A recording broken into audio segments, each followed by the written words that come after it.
जब तक भक्ति की पराकाष्ठा नहीं होगी तब तक जीवन में प्रभु की प्राप्ति नहीं होगी।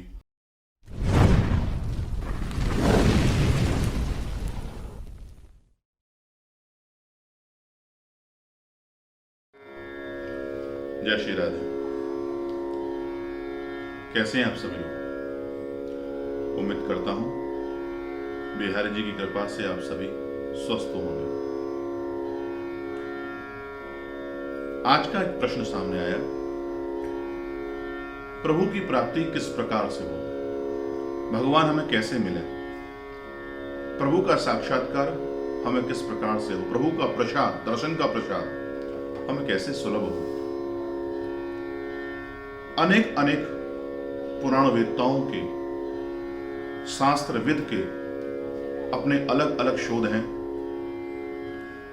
अलग अलग अपने विचार हैं। लेकिन हम आपको जो बात बताएंगे वो शास्त्र सम्मत बात, श्रीमद् भागवत जो बात कह रही है वही बात हम आपके साथ में रखेंगे। प्रभु कब मिलते हैं?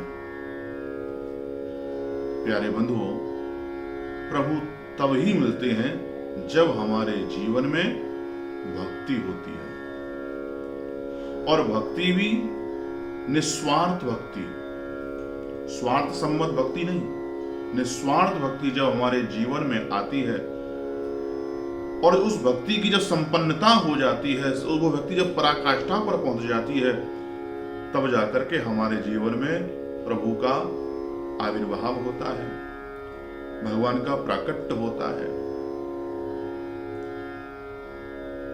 वह भक्ति कैसी होती है, कितने प्रकार की होती है, इस विषय पर यदि हम विचार करें तो श्रीमद् भागवत में लिखा हुआ है कि भक्ति 9 प्रकार की है, नवधा भक्ति है।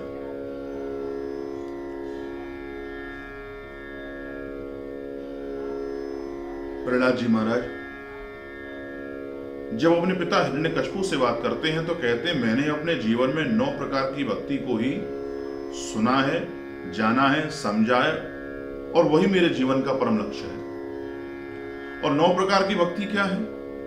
तो कहते हैं कि श्रवणम कीर्तनम विष्णु, स्मरणम पाद सेवनम, अर्चनम वंदनम दास्यम, सख्यमात्म निवेदनम। 9 प्रकार की भक्ति। भगवान की कथाओं का श्रवण, भगवान के नामों का कीर्तन, भगवान के स्वरूपों का स्मरण, भगवान के पावन धामों की परिक्रमा, अपने पैरों के द्वारा वहां की परिक्रमा, वहां की यात्रा, धाम की यात्रा, पाद सेवन, उनका अर्चन, उनके प्रति वंदन, उनके प्रति दास भाव प्रकट कर देना, उनके प्रति सख्य भाव प्रकट करना, और अपने जीवन के सारे निवेदन प्रभु के चरणों में अर्पित कर देना, जिसे आत्मनिवेदन कहा गया है। हमें किसी चीज की दरकार है, कोई आवश्यकता है, तो सिर्फ प्रभु से ही कहना है, दुनिया से, संसार से नहीं कहना है। क्योंकि संसार सुनकर के देता तो कुछ नहीं है, हंसी उड़ाता है, लेकिन प्रभु जब सुनते हैं तो देते हैं, और देते भी हैं तो जो है कैसे देते हैं? छप्पर फाड़ करके देते हैं। इसलिए हम किसी से कहें तो संसार से नहीं, प्रभु से ही कहें। तो ये 9 प्रकार की भक्ति जब जीवन में आती है तब जाकर के प्रभु हमारे जीवन में आते हैं। जैसे चैत्रीय नवरात्रि का जब शुभारंभ होता है तो प्रतिपदा से लेकर के 9वीं तक हम भक्ति की उपासना करते हैं, हम शक्ति की उपासना करते हैं, हम भगवती की उपासना करते हैं। और जब भगवती की उपासना पराकाष्ठा पर पहुंच जाती है, उसी दिन प्रभु श्री राम का प्रादुर्भाव हो जाता है, और श्री राम नवमी का अवसर हम धूमधाम से बनाते हैं। तो राम कब आए? वो राम जब आए जब जीवन में नवदा भक्ति आई। और भगवान तो यहां तक कहते हैं कि बंधुओं, इन 9 भक्ति में से एक प्रकार की भक्ति भी यदि जीवन में आ जाए तो मैं सुलभ हो जाता हूं। इसलिए ये 9 प्रकार की भक्ति में से एक प्रकार का भी यदि भक्ति, एक प्रकार की भक्ति जीवन में उतर आए तो समझो जीवन सफल हुआ, और प्रभु का निश्चित ही दर्शन हमें सुलभ होगा। आज नहीं कल होगा, कल नहीं परसों होगा, लेकिन जीवन में यदि भक्ति है, निस्वार्थ भक्ति है, 9 प्रकार की मैंने भक्ति बताई, उस 9 प्रकार की भक्ति में से एक प्रकार की भक्ति दृढ़ भक्ति है, तो प्रभु अवश्य अवश्य कृपा करते हैं। जैसे शबरी पर कृपा करी, जैसे सुग्रीव पर कृपा करी, जैसे अहिल्या पर कृपा करी, ऐसे ही भगवान हमारे श्री राम जब जब भक्तों को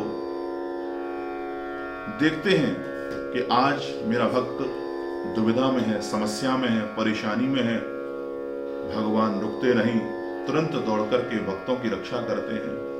और आज हमारा देश, पूरा संसार इस विश्वव्यापी संकट से व्याप्त है, और हम आज के शुभ अवसर पर नवमी के दिन भगवान से यही प्रार्थना करते हैं कि जिस प्रकार से आपने रावण को मार करके राक्षसों से विहीन कर दिया था संसार को, उसी प्रकार से आज भी इस कोविड नाम की समस्या को समाप्त करके सभी को अब भय मुक्त करें, संकट मुक्त करें और आनंद युक्त करें।